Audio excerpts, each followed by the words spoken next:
හයි කොහොමද? ඔයාලා හැමෝම ආදරෙන් ගොඩාක් සතුටින් ඉන්නවා ඇති කියලා හිතනවා. මම අද ලෑස්ති වෙන්නේ පොඩි වැඩකට.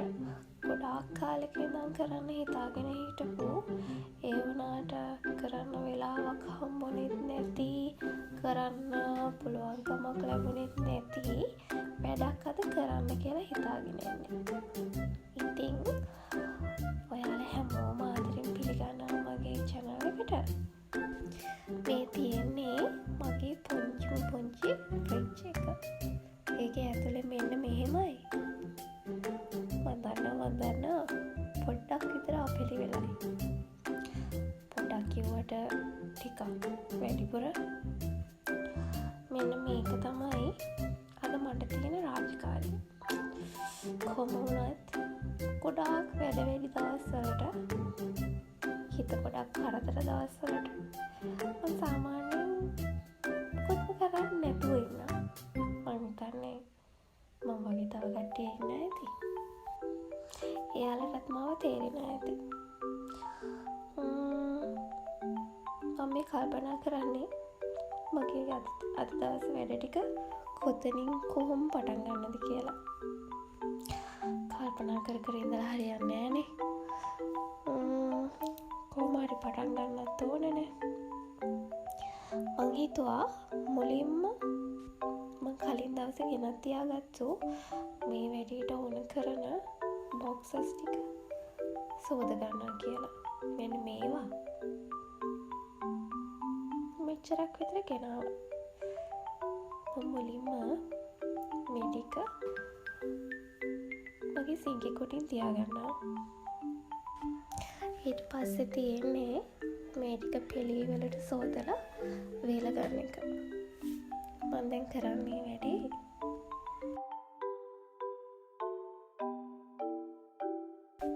එතකම් මට පුංචි දෙයක් තියෙනවා කියන්න.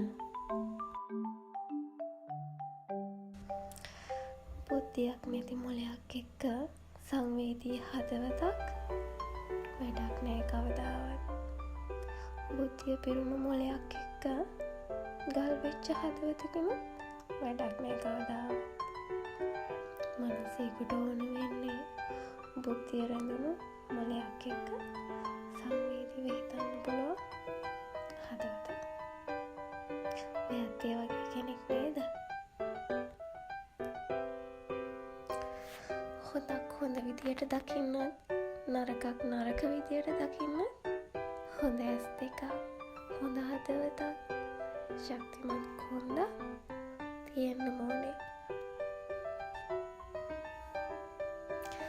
හයිය හිතකට ඉන්න තත්ත්වය අදාළම නෑ.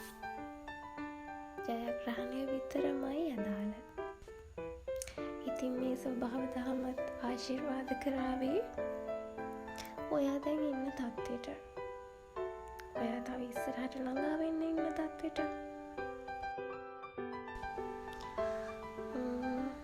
හෙමින් මගේ ඔක්කොම වැඩ ටික ඉවරයි. දැන් තියන්නේ මට ග්‍රොසරි බඩු ටිකක් ගන්න. ඒකට යන්නත් ලෑස්ති වෙන්න ඕනේ. ඊට කලින් සිංක් එක ක්ලීන් කරනවා කියන්නේ කරන්න ඕනම වැඩක්. මං හරිම ආස නැති දෙයක් තමයි සිංක් එක වාජන වලින් පිරලා තියෙනවා කියන එක.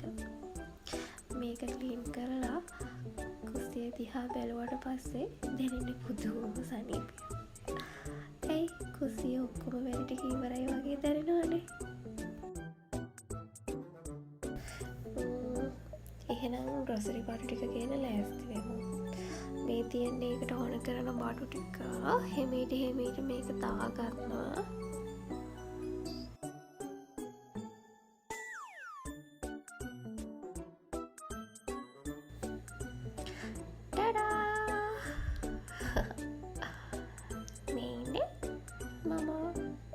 කොහොමද? එහෙනම් අපි යමු. මෙන්න මෙයා අපිට ඉස්සර වෙන්න දෙන්නේ. මේ තියෙන්නේ මගේ ලස්සන පළාත. එයා යනවා වගේ. ඔන්න අපි මෙන්න මෙතෙන්ට ආන කරන බඩ ටික හරි. දැන් තියෙන්නේ මේක වාහනේට දාගන්න. ඒකට ඉතින් මෙන්න මෙයාගේ සහයෝගය අනිවාර්යෙන්ම ඕන වෙනවා. තව දෙයක් මේක ඉතින් අනිවාර්ය කාරණයක් සැනිටයිසර්. ඔයාලත් හැමෝම පරිස්සමට ඉන්නා නේද? කොහොමද මගේ මාස්ක් එක? යනකනොත් එනකනොත් මේ මාස්ක් එක නිසා කන් දෙක පිරෙනකම් මං අහගත්තා. මේක මං හදිස්සියට දාගත්ත එකක්. මට ඒ වෙලාවේ සැනිටයිසර් මාස්ක් එකක් හොයාගන්න බැරි වුණා. අපි පොඩ්ඩක් විතර නැවතිලා නිවිහැන හිල්ලේ හුලං වෙදෙන්න කියලා හිතුවා. හරි ඉතින් පොඩ්ඩක් විතර බඩගින්නට චූටි බඩගින්නට අවුලක් නෑනේ. අපි එහෙනම් යන්නයි හදන්නේ. මගේ වීඩියෝ එකේ ඉතුරු ටික සමහර විට අද දවසේ කරන්න බැරි වෙයි. ඔයාලට පේනවනේ. ටිකක් විතර හවස් වෙනවා අපි ගෙදර එද්දි. පහවදා උදේ good morning.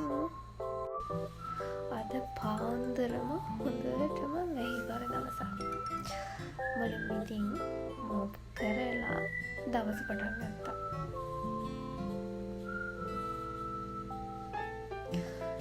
අහසත් ටිකක් අඳුරුයි වගේ අද දවසම මෙන්න මේ පාටට තියේද කියලා තමයි හිතෙන්නේ.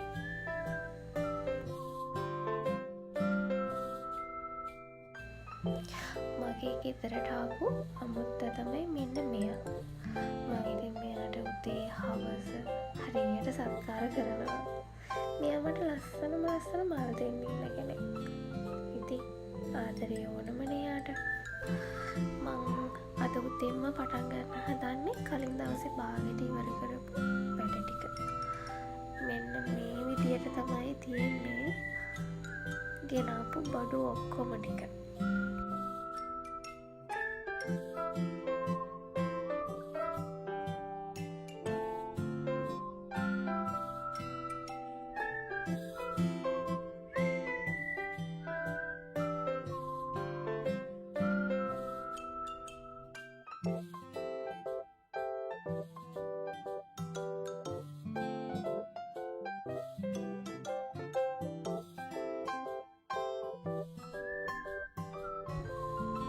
මුලින්ම මං කරන්නේ මම ගෙනාපු හාල් ටික මගේ බකට් වලට දාගන්න එක. සාමාන්‍යයෙන් අපි හාල් වර්ග 3ක් විතර ගන්නවා. කැකුළු, සුදු හාල්, බාස්මති හාල් වෙනසකටත් එක්ක වගේ. ඊළඟට කරන්නේ රෙෆ්‍රිජරේටර් එකට ස්ටෝර් කරන බඩු ටික ලේස්ති කරගන්න එක. කරපිංචකොල්ල මේ විදිහට තියාගත්තොත් සති 2කටත් 3කටත් වඩා වැඩි කාලයක් තියාගන්න පුළුවන් කිසිම ගැටලුවක් නැතුව. අමු මිරිස්සල නටෝ කොටස කඩලා ස්ටෝර් කරගන්න භාජනයේ යටට පේපර් ටවල් එකක් දාලා මේ විදිහට අමු මිරිස් ස්ටෝර් කරගත්තොත් ඔයාලට සති 2ක් 3ක් අතර කාලයක් කිසිම ගැටලුවක් නැතුව අමු මිරිස් කල් තියාගන්න පුළුවන්. අමු මිරිස් වලට අමතරව මෙතන මම කොච්චි මිරිසුත් දාගන්න. ඒවත් ඒ විදිහටම නටුව කොටස කඩලා තමයි දාගන්නේ. ඊළඟට තක්කලි කරන්න ඒ විදිහටමයි දාගන්න. භාජනයට පේපර් ටවල් එකක් තියලා ඊට පස්සේ තක්කලි ස්ටෝර් කරගන්න. මේ විදිහට කිසිම ගැටලුවක් නැතුව සති 3කටත් වඩා වැඩි කාලයක් ඔයාලට තක්කලි ස්ටෝර් කරලා ගන්න පුළුවන්. මේ විදිහට බොක්සස් වලට අපේ ඒලවල පළතුරු වෙනම දාගන්න කින් සිද්ධ වෙන්නේ. සාමාන්‍යයෙන් මේවා ෆ්‍රිජ් එකේ අපිට තියාගන්න පුළුවන් කාලයක් තියෙනවානේ. ඒටත් වඩා වැඩි කාලයක් නැවුම් විදියට අලුත් විදියට අපේ ඒලවල පළතුරු ටික තියාගන්න පුළුවන් වෙන එක. ගෝවා මල් වගේ දේවල් මේ විදියට පොලිතින් එක පොතල බොක්ස් එකේ දානවා නම් තවත් හොඳයි.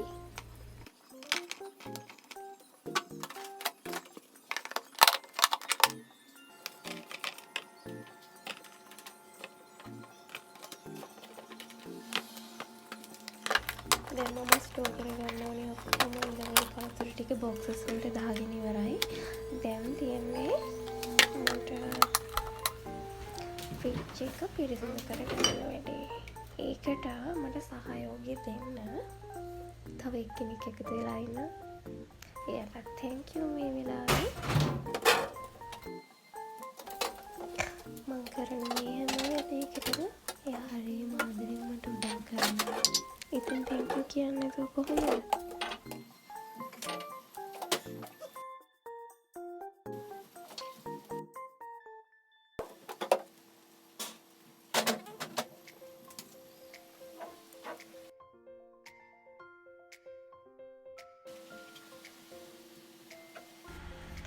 ඔන්න එහෙනම් මෙන්න මෙහෙමයි අවසාන පෙනුම. මේ විදියට ස්ටෝර් කරගත්තට පස්සේ හරි ලීසියෙන් තමන්ට හොයාගන්න ඕන ඉලවලු පළතුරු ජාති මේ තියෙන ඉඟුරු ඊට පස්සේ බටර් ඊට පස්සේ හෙට ඕන කරන සැලඩ් ටික ඒකත් එක්කම අපි කලින් ස්ටෝර් කරගත්තුවම මිරිස් ඊට පස්සේ ජූස් එකකට වගේ ඕන වෙයි කියලා හිතලා පළතුරු ටිකක් වගේ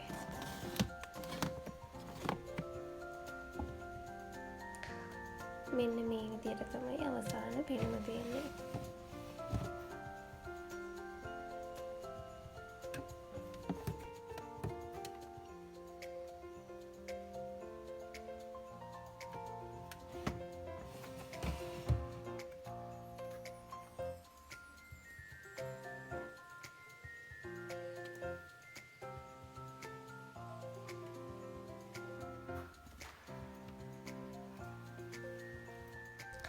අද දවස හරිම ලස්සනට ගෙවුණා. ටිකක් විතර මහන්සි වුණාට එයත් ගොඩාක් උදව් කරපු නිසා සංග්‍රහයක් දෙන්න ඕනම වෙනවනේ.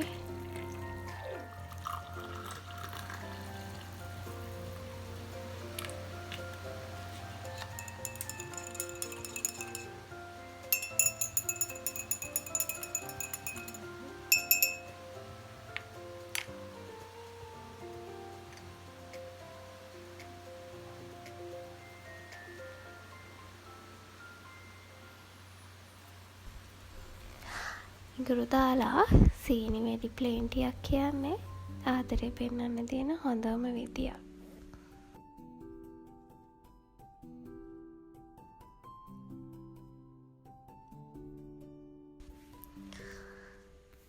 හැම මලකටම තියෙනවා ලස්සන කතාවක්. කියන්න ආසයි. අහන් ඉන්න තියෙනවද වෙලාවක්? සාර්ථකත්වය කියන්නේ ළඟා කරගන්න ඕන දෙයක් නිසා නොමිලේ ලැබෙන දෙයක් නෙමෙයි.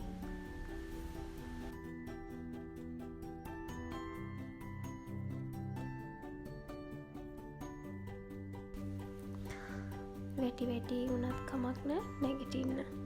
දවසක ඔයාට වුවමනා වුණත් කවදාවත් වැටෙන්න නම් බැරි වෙයි.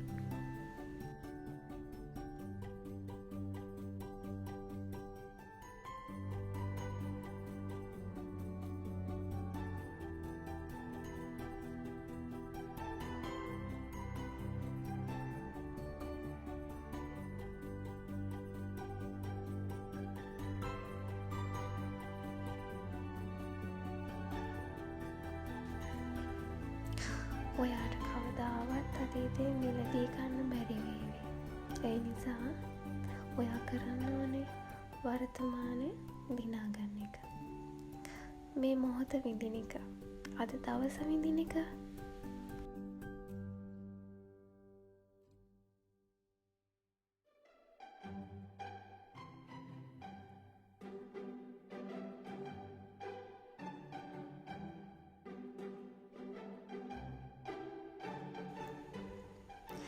ජීවිතය ජයගන්න ඔබ ඔබම වෙන්න.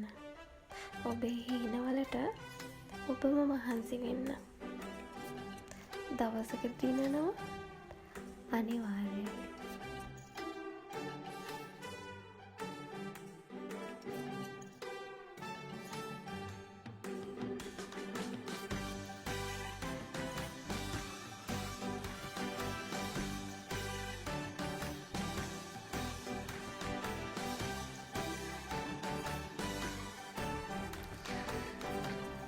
පුළුවන්න දුවගෙන යන්න.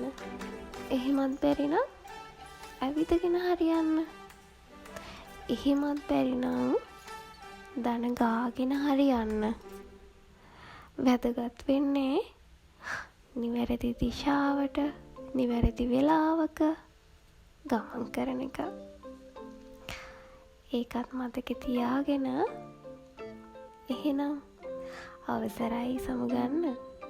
ආයමත් දවසක ආදරෙන් මුණ ගැහෙන්න. මං එනවා හරියටම බ්‍රහස්පතින්දාවක.